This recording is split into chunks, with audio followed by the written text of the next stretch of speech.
Antonio, you're on. Hey Quazi, how you doing? Great, Enjoying the man. How are weather? you? Good, good. Okay, so I started going through the material again. Mainly, I think the spots that I needed the most help with were weeks 2, 3, and 4. So I rewatched week 2, I rewatched week 3. Hmm. Um, and at first, I just wanted to ask, I'm allowed to join these calls lifetime, right? Yeah. Okay, all right, cool. Just wanted to make sure that I wasn't overstepping my bounds here. Um, that's one. Two. Um, I'm watching week 3, the mirror model and the second principle with the delay time. Um, and then you're saying that if the importance and the complexity of the thing that I'm trying to achieve of making that image, um, then the reflection will take a long time to come about. Now, if we decrease the importance by just accepting things, is that a way that we can increase it, even if or increase the speed in which it gets reflected, even if we don't, even if it's complex? Yes. Reducing the importance will accelerate manifestation. Like it's the best way to do that. Okay, Yeah. because it's sometimes it's difficult to reduce the complexity. Um, Yeah. but then I was looking at, okay, well, how do I reduce the complexity? Does that mean that like my goal of getting $1 million a year, I should cut it back to getting my first 1,000 and set that as my goal? I mean, Or because I've heard both sides where it's like, once you've gotten to that level, then you need to now refocus on the new higher level. So I was thinking, like, why not just put myself at that frequency, that level, yeah. to start off? Yeah. So it's like a tricky thing with goals because you got to get to your first thousand to get to your first million, right? Yeah. So it's a natural stage in the process. Even if you do jump from like 0 to a million, you'll still hit like thousands somewhere along the way. Hmm. So like don't make that the focal point of your goal. Like yes, you have short-term goals. You break down your 10-year goals into what you'd like to see yearly this Hmm. year, and then what you'd like to see happen monthly. And then according to that, with the life map calendar, you plan out your daily tasks that's going to lead to that.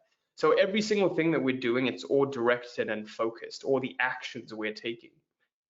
Hmm. Yeah. Okay.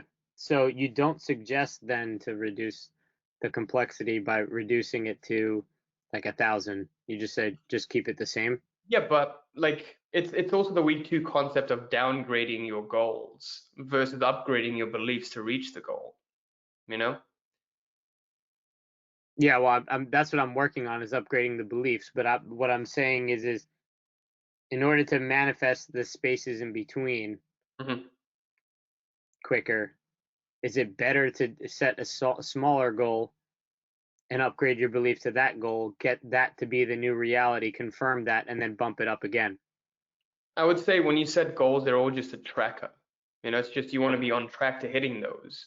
But Hmm. sometimes, you saw with Ayaz as well, he aimed for a 30K profit this month. He hit 55K, right? Hmm.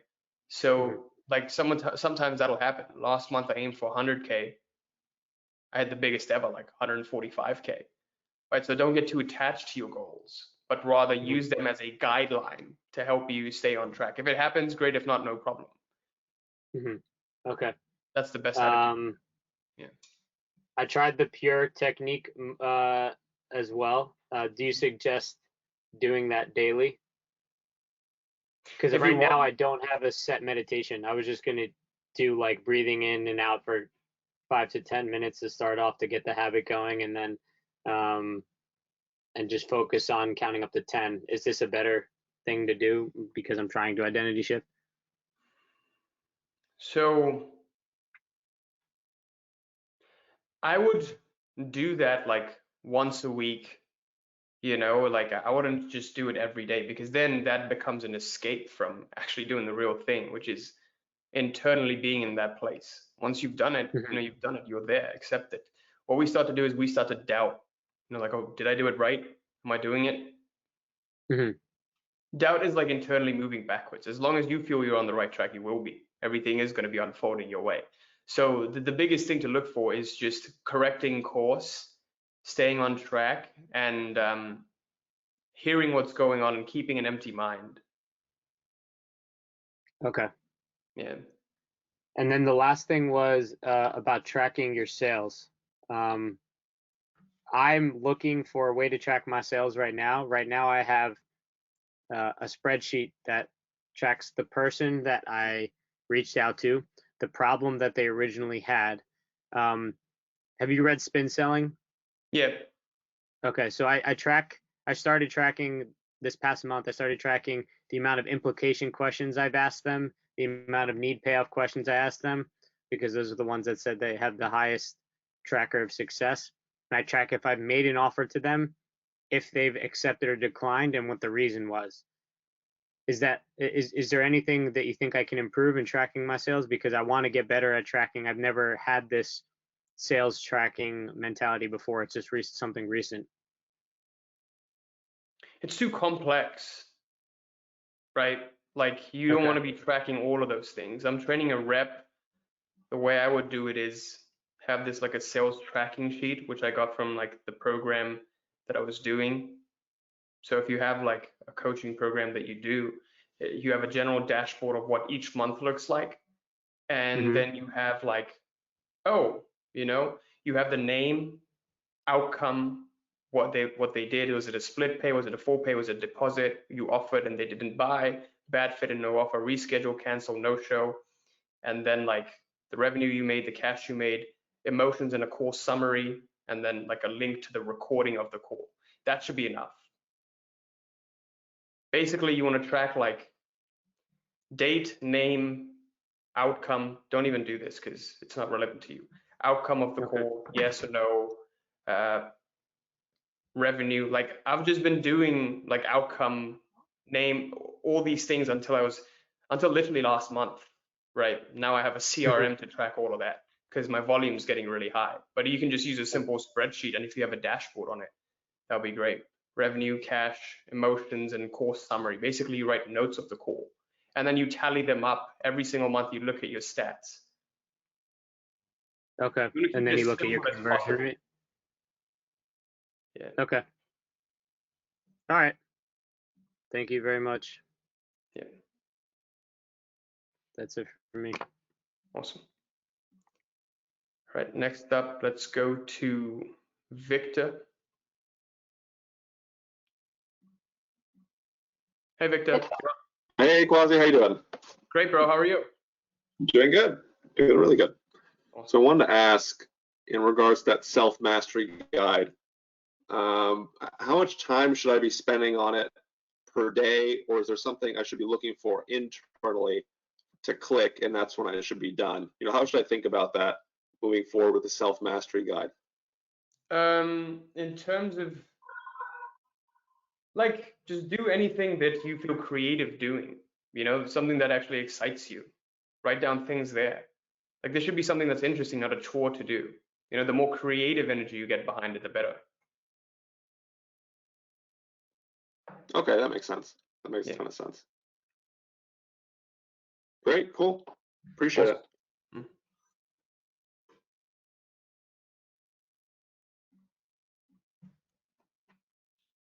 All right, next up, let's go to Joel. Hey, Joel, you're on.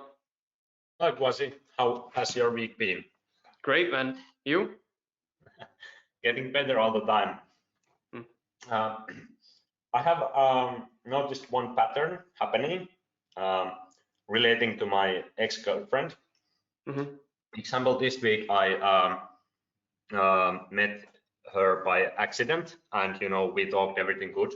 But I noticed that it changed my state of being, and even now, couple days afterwards, I feel like it's still like affecting me. And I have noticed the same, like if I happen to see some of her like Instagram images or something, like it changes my being, and like there's probably still some emotional attachment, etc. And it's been like a pattern, like I have tried to let go of it, and I think I have a little bit been able to, but there is still like something going on that I feel like I'm not able to let go, or really not understanding like how it's affecting me so much. Got it. So what's your question? Yeah, so yeah, like I would like to understand like what is like happening. Let's say I see her photo or meet her, and why it changes my being so much, and it can still affect me even though I do the evening and morning mindset stuff, etc. I still feel like the effects still the next day and maybe a day after. Yeah. So it's like kind of like the other self getting in your way that needs to be dissolved, right? It's like all of these, when you look at the pictures and everything, when you think about it, those are becoming a trigger to the suppressed and the repressed emotions that you have about the matter. The only thing to do is surrender them and don't try to let go. When they come, just let them be. Ask for more of them. It's not going to happen overnight. It takes a long time. You know, sometimes it can take a really long time to get over something like that. But you just become conscious of it. You let it be there and ask for more of it. And you really feel into them. That's how they dissipate. It's not really a problem unless you put too much meaning on it. You're like, oh, well, shit, what's happening here? You know, it's like a fly comes into your view and you're like, oh shit, fly. It's disturbing the whole piece of the room. As opposed to if you just let the fly be and you let it just be there and fly. Yeah, I think that's one thing that is happening, that, you know, when it happens, I give it too much attention instead of just like, okay, now I'm feeling this, and, you know, it's just okay, and letting, you know, the energy go away. And like one thing I tried to do was like think like, okay, what would ideal version of me do? And I didn't really like, I couldn't like figure out like what would I want to do. I was like, should I like just like not follow her on Instagram and anywhere, etc., to minimize, you know, possible like reactions, or, you know, should I maybe like approach her, talk with her with about something, maybe there is something on unsolved stuff, or you know what I should be doing. And that was like really confusing, because pretty much everything else that I have been lately thinking, okay, what would be ideal version of me, I have like gotten clear, okay, I want to be this kind of character, etc. But this is the one thing where I don't know like how would my ideal version of me like want to deal with this. Okay, so like look 5-10 years from now when you're at your ultimate, do you see yourself being with this person? That's a good question.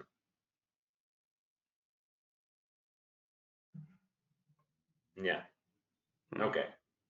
And then other things, I was thinking in some video you were talking about the, or probably in several videos, about the path of least resistance.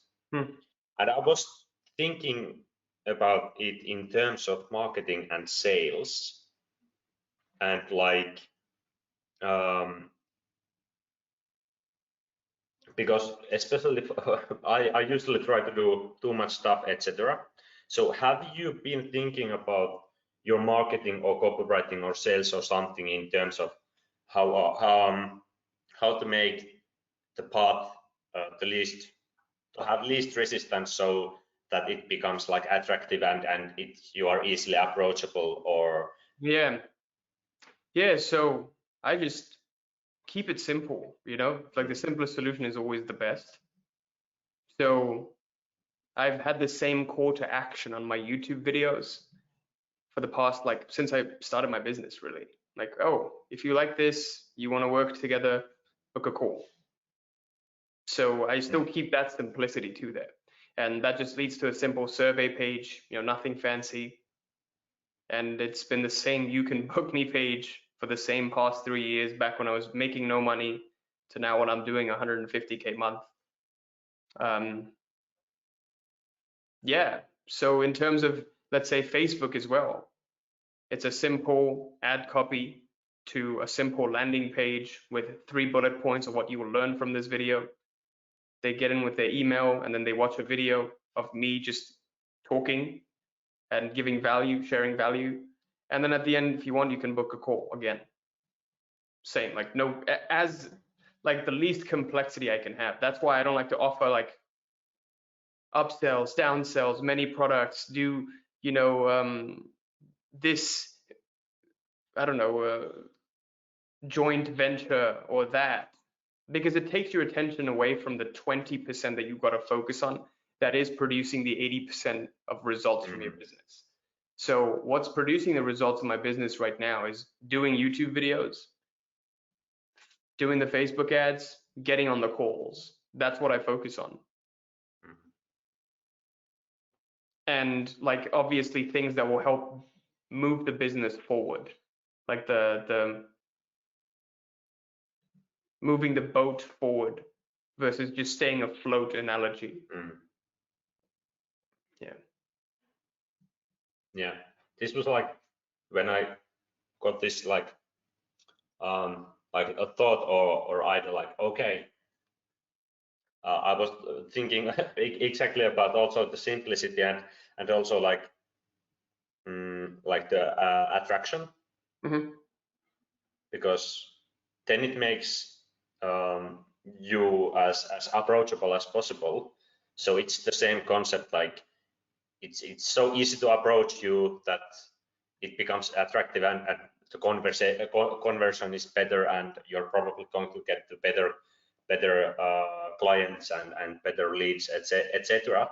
And I have been thinking like probably putting this into my self mastery guide to remind me that, you know, don't push things, don't too much, just focus on making it as easy for yourself and for your clients, and then it will become magnetic.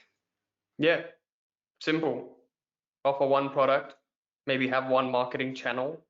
Maybe you could have another one if you're, you know, as long as it's contributing value. If it's not, then why do it? It's just complexity and it's giving you a headache and it's just taking more of your time. Yeah. Simple is beautiful, and beautiful works. Yeah. Yeah. Yeah. Yeah. That's all I had today. Thanks. Awesome.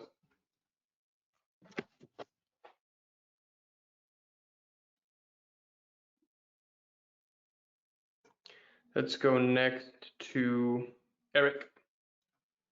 Hey, Eric, you're on. Hi, thanks. So I'll ramble for a brief moment, but I promise I'm going to get to my point here in a second. So I'm an engineer. I've been working in the corporate world for like 15 years. I used to kind of like my job when I was younger. It was fun and interesting. And then like basically like the last 7 years or so, I keep hopping jobs every 1 or 2 years because I feel unchallenged, unmotivated. The work that I do just seems like it's kind of pointless and beneath me. But I guess I have a kind of a twofold problem, is that I keep hopping jobs thinking that maybe the next one will be better or something will be different and I'll be happier. And I'm not sure if that's like the smart thing to do, because maybe I'll find something that even if it's not perfect, will be less bad of a situation that I'm in, so that maybe that will free up some energy and some mental capacity to maybe start my own business or do something that is more fulfilling. But then at the same point in time, I think I'm perhaps getting myself into a pattern where I'm basically just hopping jobs every couple of years.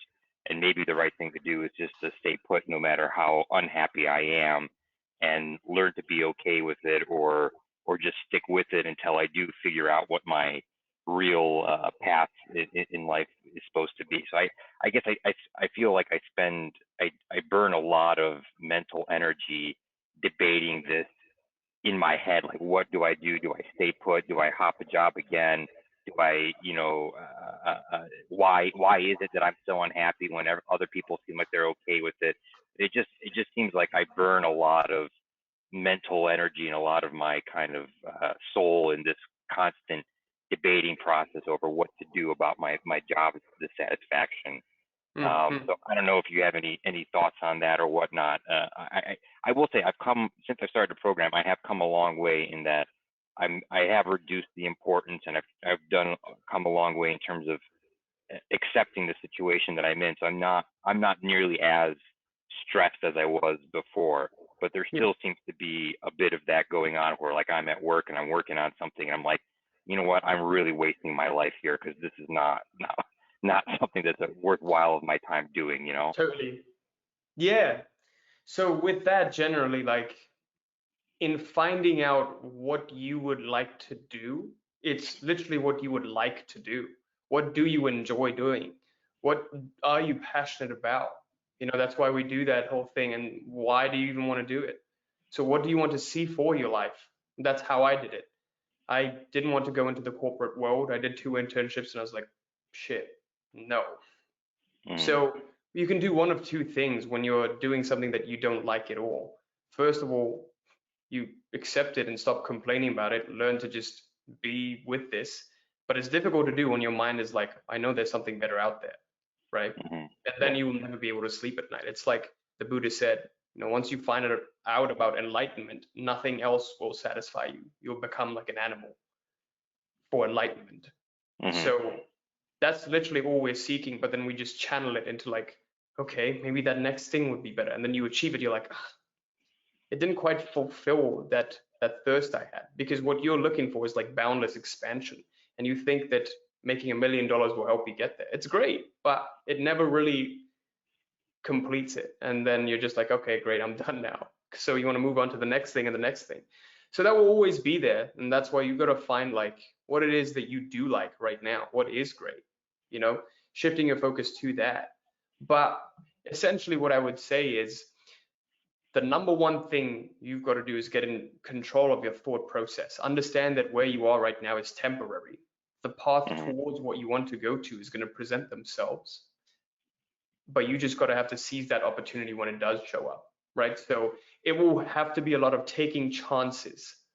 Like for me, it was starting up the business, but I'm glad I tried out different business opportunities, because you find out more about what you don't like, right? But whatever you do, you want to make sure you commit to it for a long enough time to really be certain, okay, that this isn't working, right? So basically, what I would say is the journey that happens from going full time to starting up your own thing that you actually love to do is first of all, a lot of experimentation, looking at your skills, like, okay, what do I like to do? What is my personality type? What would I enjoy doing? And then you follow that, whether it be writing on Medium, you know, or making YouTube videos, or it be learning about products and maybe starting up an e-commerce business, right? But then at the same time, you look at that longer term vision of your life and you keep reminding yourself of that. When you turn that target slide of what you'd like your life to be ultimately every single day, then the path towards that starts to present itself to you. Okay, but also it's about controlling the negative thought process, because the more you focus on what you don't want, the more it starts to lead you towards that lifeline, you know? Okay. So let me ask this. So like right now I'm in a situation where I'm in a job. I mean, it's not horrible, but I definitely don't enjoy it and I'm not like excited about it. I'm kind of starting to get clarity around what kind of business I might want to start, but I haven't really even begun doing that yet. But at the same point in time, I have potential to change jobs again. You know, just take another corporate job somewhere else. And what I kind of am debating is, does it make sense to do that? Because maybe this next corporate job, although probably isn't going to be the you know, the love of my life job, maybe it'll be less bad than the one that I'm in. So part of me is like, maybe I should do that. But then I think to myself, I keep hopping jobs every couple of years, and I'm worried that this is setting up a bad pattern of hopping. And you know, the process of changing jobs also burns some energy. Yeah. So then I think maybe I should just stay put and stick with the job that I have until I figure out whatever business I want to do. Does that kind of make sense? So yeah, it does. The most logical thing, or like the most effective thing, for you to do from this point would be obviously, first of all, making sure you have enough time to actually breathe and work on a new business opportunity, right? Mhm. So what most people have done who've gone from the full-time to working up their own business is, first of all, going part-time, having enough cash reserves to support yourself to go part-time and still be able to support yourself while you work on the business opportunity. Because time is energy. You need energy, because at the end of the day, if you're burned out, it's not effective. Mhm. And so you could do that, you know, you could work the 8-hour day, 9 to 5, and then from 5 to 9, you work on your business, but that's going to quickly burn you out. But you better make sure that what 5 to 9 work you do, it excites you, So if you do change jobs, I would recommend looking at something that's part-time that gives you more time and more energy. Mhm. And Okay. if you do have an idea right now, I would say seize it. That's again a process, right? Even if it doesn't work, you get some, like, there's no such thing as failure. You don't even make failure a thing in your book. It's either you become successful or it gives you a stepping stone that ultimately leads you towards success. So maybe if I can maybe cheat a little and add on to that and switch my question up a little bit. So I do have an idea for a business that I again, I have no idea. I've never done my own business. I just have this, if when I think about what it is that I like to do, I have this kind of vague idea, but it's not obvious to me that I can actually make money at it or that I can actually make a living doing it. And so for me, it just, I'm kind of like, I almost feel like my idea is too, how should I say, too fanciful to be realistic, right? But I don't have any other ideas on what it is that I would do. So it's one of those things like, is there some test or some way of gauging, is my idea actually a viable thing that I should pursue, or how do I know if I'm not just bullshitting myself that this Yeah. business idea is like a fanciful thing? In terms of looking at principles and not looking at the specific business idea you have, in terms of just general reality, you got to just try it out, man. Like, You know. and then get feedback from your reality, because you're working together and creating it. It's like a co-creating mission. So you got to try it out and see if it's like, basically, like, whatever you do, make sure you commit 100% to it, right? You double down on it and you say, okay, if I go in, I'm going all in. Okay, I Mhm. want to see it through to the end, and let's see what happens. You give it 6 months, you give it a year, you try it out. If it doesn't work out, you say, okay, well, I gave it my best. So is there any criteria by which, because part of my thing is like I struggle to know when to know it's time to give up, right? Like how do you know that, hey, okay, I've tried it and this isn't working, versus, oh, I've tried it, it's not working, but actually I should stick with it, right? That's kind of one of my struggles with getting started with this is that I'm worried I'm going to go down some rabbit hole and not realize that I'm making a mistake. There's no such thing as mistakes. It's just that whether it's going to work out now, or it's going to work out a year from now, or it's going to work out 5 years from now. If it's Mhm. worth sticking to for 5 years, you will know, because you love it so much, you're willing to do it for free for 5 years. And then 5 years later, you get rewarded. Mhm. It's like, contrary to popular belief, there is no right and wrong business idea. Like, it will just give you information until you keep iterating, and you keep receiving instructions to the point where maybe the original idea wasn't great, but then you've iterated it to what the market actually wants as well, and also what you're passionate about. Kind of like being an author. Not all your books are going to be hits, but then that one book that you really enjoyed writing, but also other people enjoyed reading it too. That's that Mhm. sweet spot. Okay, so basically, don't worry so much about defining whether or not this is this endeavor is being successful or not, but more or less, as long as I'm still enjoying it, pursue Exactly. it. And if I find myself not enjoying it for prolonged periods of time, then that might be an indicator that it's time to switch gears. Yeah, so you're not always going to enjoy it. Like, there's going to be some points where you mismanage your internal state and the stress overtakes you. Like, you start focusing more on the downsides of this business rather than the upsides. But Mhm. when you initially began, you began with that vision. See if that still drives you. Mhm. Like, when I hit my, like, crappiest month, it was just like, oh God, I don't know if I want to do this. I should just go back to the full time. But no, something in me told me, dude, I just need to stick to it. This is just coordinating. This is just course correcting. This is just life testing me. Okay. Yeah. All But right, I would say in your situation, just give it a go, man. Give it a go. Visualize the most positive thing you want to see. The process will come to you, what you actually want to achieve with this. You never know. Like, you really never know. And then just try and do my best to accept the current corporate world situation that I'm in without. Yeah, I understand it's temporary. You just got to look at it in the longer span of your life. Like, just show yourself that, look, I know I'm not going to be here 5 years from now, 10 years from now. I'll probably be living that bigger vision that I have. So I know this is temporary. This is just part of that journey. That's why in week 2, we did that crafting that milestone, right? Where you were, where you are now, how your story unfolded. Okay, thank you. Absolutely.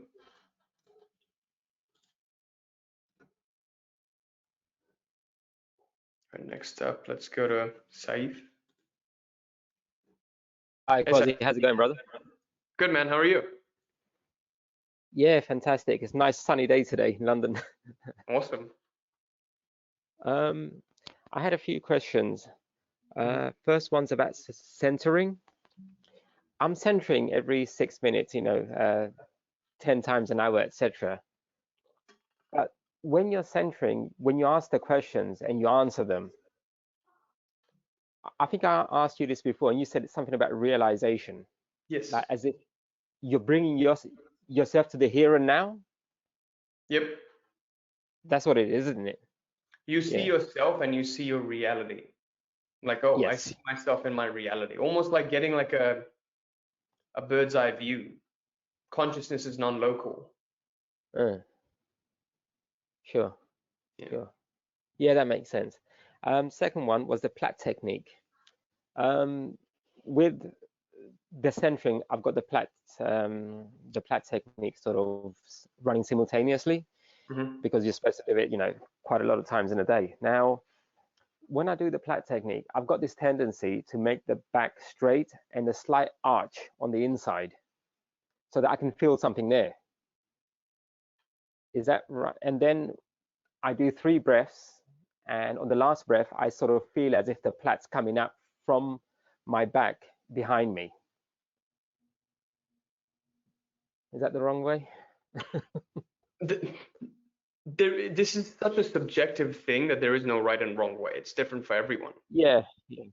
So it's kind of like when you move your attention to your plat, imagine you have a ponytail coming out.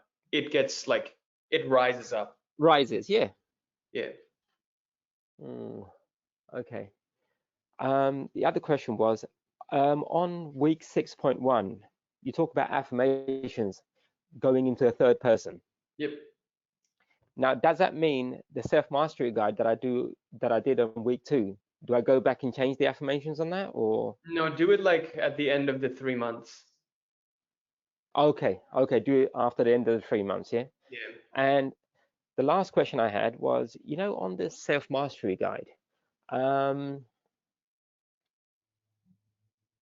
when I wrote it out originally, it's the first time you're doing something like this. You're trying to be as true to yourself as possible, and some of the things perhaps I took from your guide itself. Now, after doing it for coming up to about 20 days, doing it religiously, I'm finding even some of the things that I put down, they're not resonating with me. Do I change it or leave it for the time being until the make notes, like make a mental note or maybe somewhere else on what improvements you'd like to make, and then on the next time you do it, implement those changes. Yeah, because you're going to get clearer and clearer about what you do want as you go on the path. That's why you can't just like think of different business ideas as well and just like be like, that's wrong, that's right. Just mentally analyzing it. You really got to immerse yourself in it too. Yeah, you got to walk the path, isn't it? Yeah. Excellent. Thanks a lot for that, dude. Yeah. Cheers. Have a good one. You too. Let's go next to Victor. Hey, Victor, you're on. Hey, Quazi. Yeah, I just wanted to. I've taken your advice in regards to my own course. I'm just getting started. I started talking to people this week. Mhm. I spoke with that gentleman you introduced me to, so I appreciate that. I was curious in terms of your course journey, when you decided to go with the Mastermind with Sam Ovens and all that. Yeah. What's your question? Oh, when? When did you decide that was the right step for you? I mean, the reason why I decided to do that was because he has like you want to learn like the big operations of business. You know, like the reason why you join a mastermind with someone who is like a multimillionaire who's done what been through the journey you're going through is to really like learn from the steps he's taken. And I wanted to know how to structure my business the most efficient way. And also like being in a mastermind with other highly successful people, it just puts you in that energy field as well.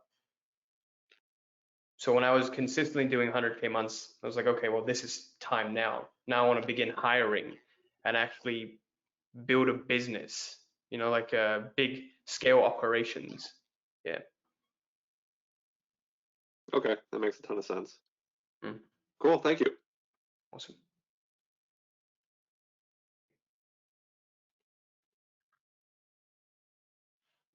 Let's go to Eric. Eric, Hi. you're on. So I guess one of the things that I've been realizing is that, I don't have, or you mentioned in the course that, kind of spending time around people that you want to be like, or people that you can learn from or grow from, who are at the level that you want to reach is a good thing. And I realize that's probably one of my biggest shortcomings, is that most of my friends are like me, or aren't at that level that I'm looking to get at. The thing Mhm. that I struggle with is, how do you find, or how do you become friends with, or find a way to spend time with those people that you want to become like, or who are at that next level? That's kind of like one of the things that I'm missing. Like, I wish I had some friends that were more entrepreneurial, or maybe were business owners or things of that nature, but I don't know how to find these people, and then how to get myself, to be in and around them, so that I can benefit from that energy vibe, if you will. Got it.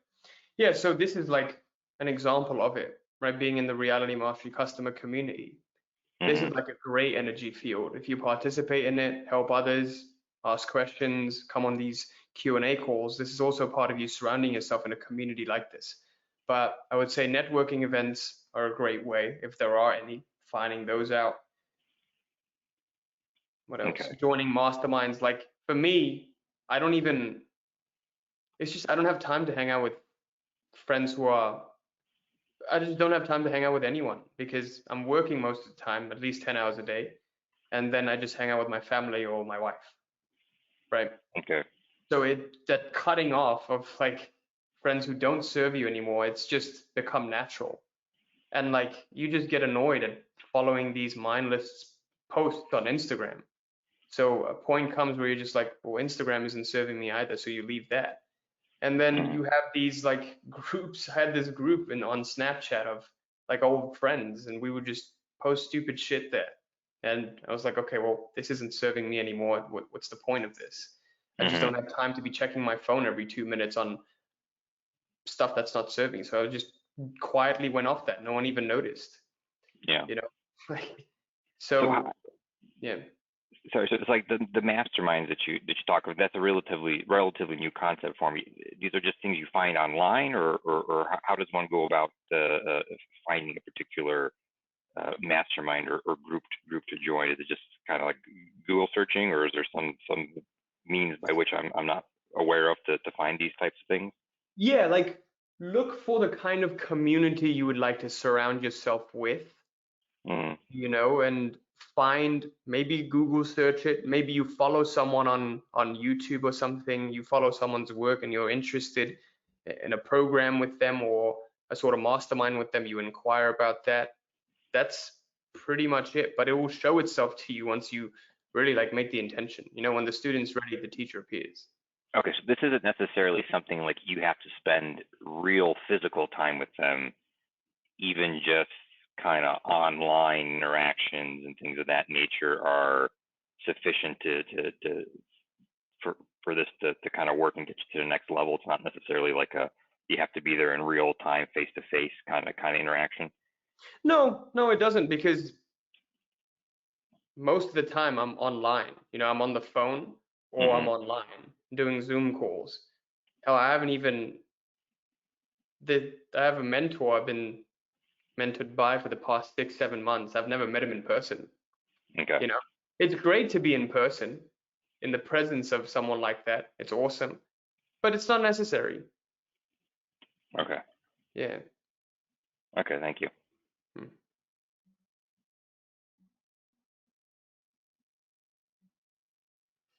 Let's go next to Teresa. Hey, Teresa, you're on. Hi, Quazi. Happy belated birthday last week, by the way. Thank you. So my question was about the subtle energetic exchange. I'm on week 3, and I'm curious because you said, basically trying to make money doesn't work. If you provide service, if you provide value, then money flows easily. So my question is, if you're trying to attract something like money for a startup or money to move or money, some like kind of investment capital or something like that, maybe you're not exactly giving service or value in this moment, can you still attract that? Or yeah, how does that exchange work? Yeah, of course you can. People are doing it, right? So it's like that potential value that you offer. It's still potential value is still value, but it's just potential. It hasn't materialized yet. Like when people join the program, they understand that there's potential value in this for them, but something convinces them that there is potential value. So you got to be convincing enough and certain enough in your ability to provide that value if you want investors to invest. Okay, that's awesome. Perfect. All right, that was it. Thank you so much. Awesome.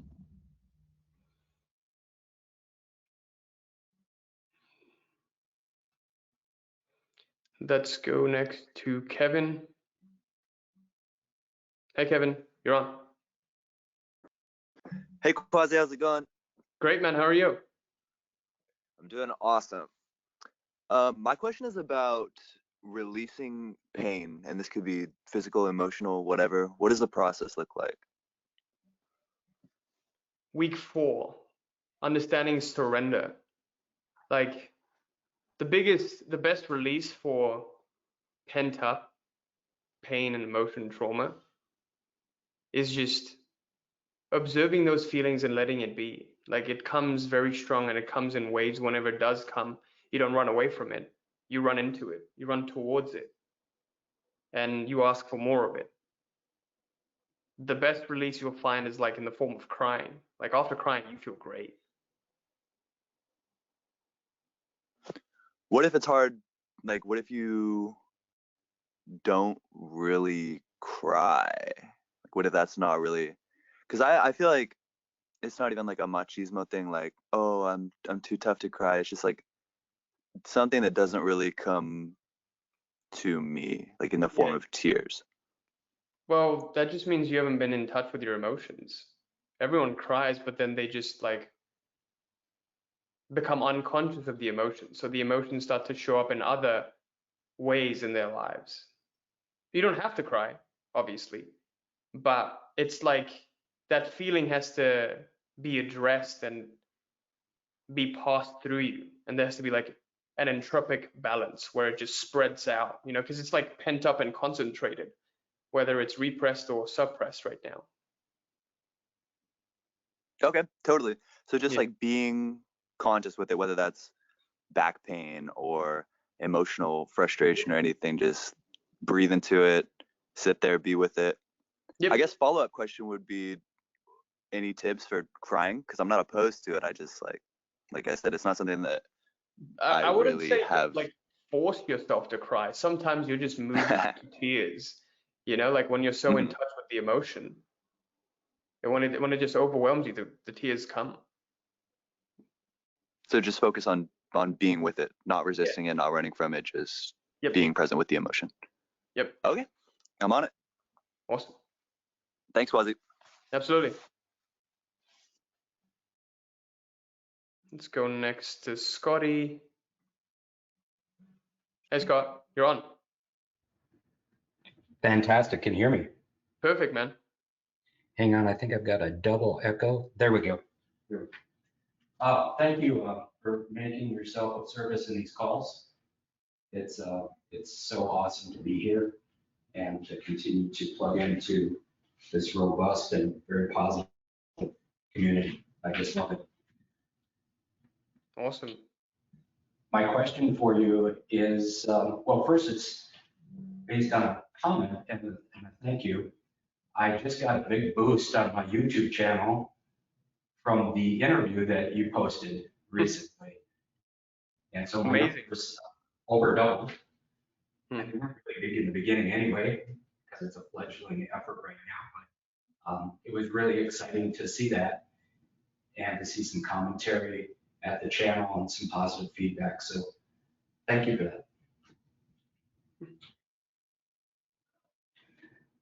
Secondly, my question is, sorry, I'm getting some feedback here.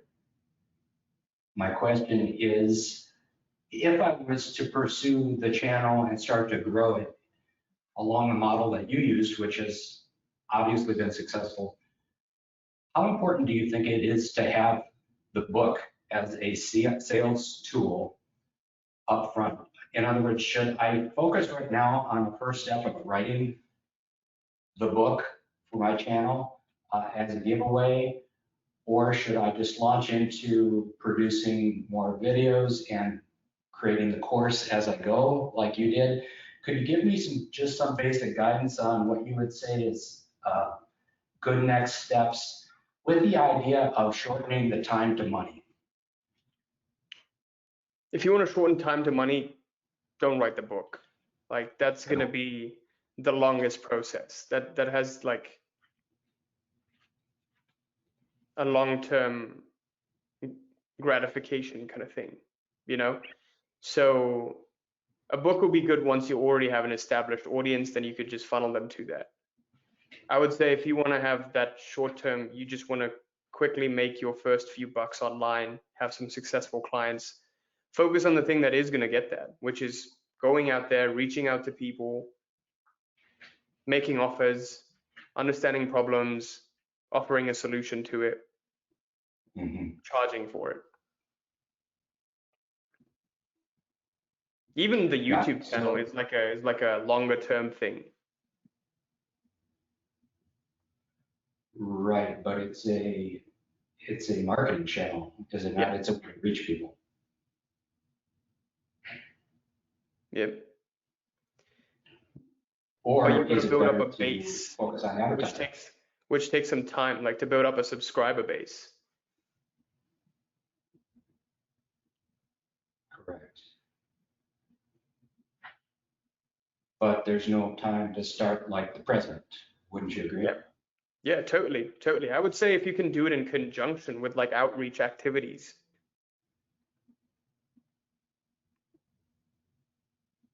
And where would you find that pool of people to outreach to?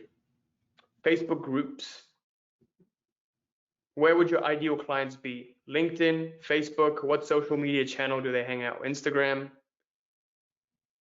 Find them, find a way of getting in front of them. Got it.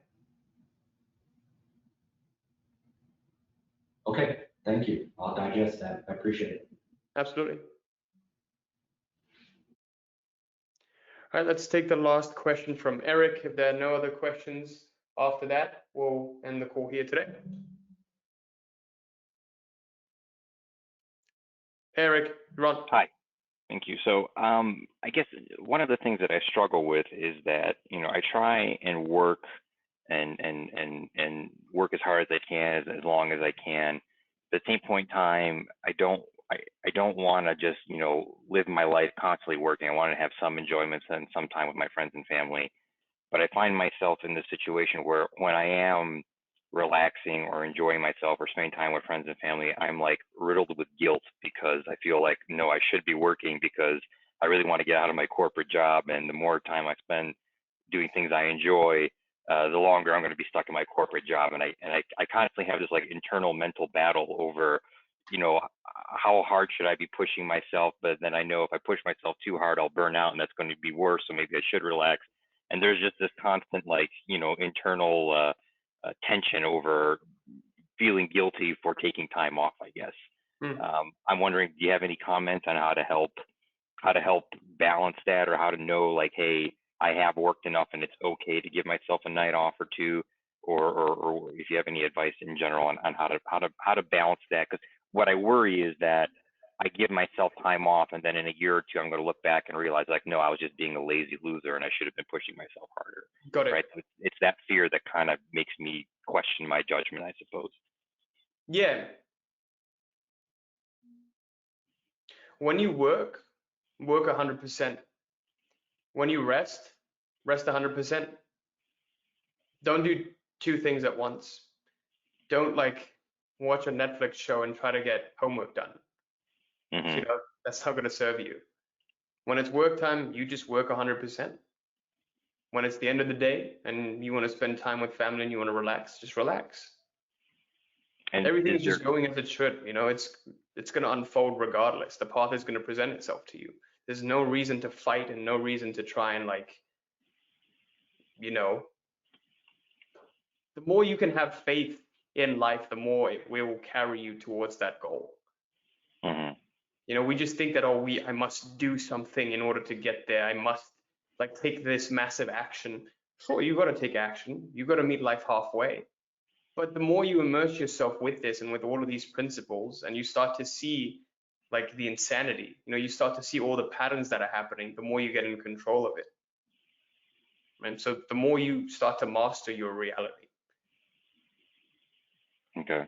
So basically, if there's no, I guess, you know, again, I think maybe this part of the problem is that I'm an engineer, so I'm used to dealing with, like, formulas and equations, and I'm looking for some formula that tells me, oh, you can afford to have X amount of hours of free time per week, and then that's okay. And so, like I think mentally, that's kind of like what I'm looking for is some sort of way to say, okay, I know if I give myself 2 nights a week off, that's okay, and then I can accept it. But sounds like there is maybe that I'm fooling myself into thinking that there is such a formula where I could be like, okay, you know, 2 nights a week off is okay, but 1 or 3 nights a week would be bad or no good. It's kind of if you tell yourself it's bad, it's going to be bad.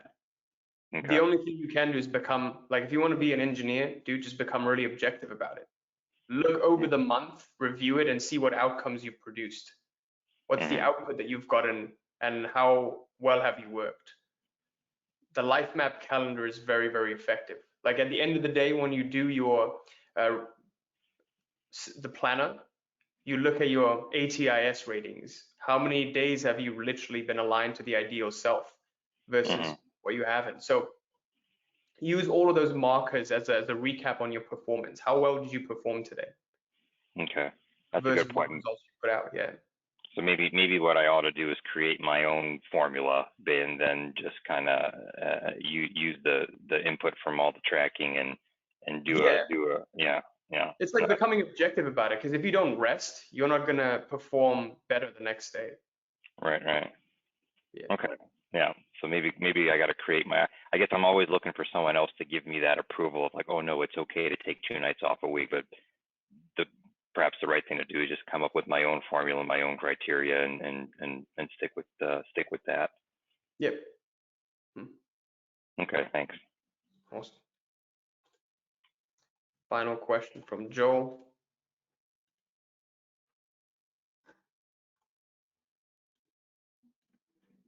Hey Joel, you're on, man. Hello. Yeah, I thought about the question about, do I see myself with her in 5 to 10 years? And then I realized that the root problem is that I have doubts about can I find, like, better person in my life, because the past relationship was, like, pretty good. I would say, like, maybe 9 out of 10, and I haven't met anyone else who's, like, close. So there's the doubt, like, okay, can I find anything better? And when there's the doubt, of course, I'm like attached to the old stuff, and it's hard to like move on if you're doubting, like, okay, was this the best person I can get in my life, or you know. So Yeah, but you know the doubt's not true, right? yeah. Because there is a possibility of you finding someone better. It's like you get on your first sales call when you first start your business and you're like, oh my God, this client was almost going to sign. Am I going to find another client like this? There's always the next client testimonial. There's always the next sales call. There's always the next, like, you just got to get okay with that. It's going to show itself to you when the time's right. Once you trust that, then it does.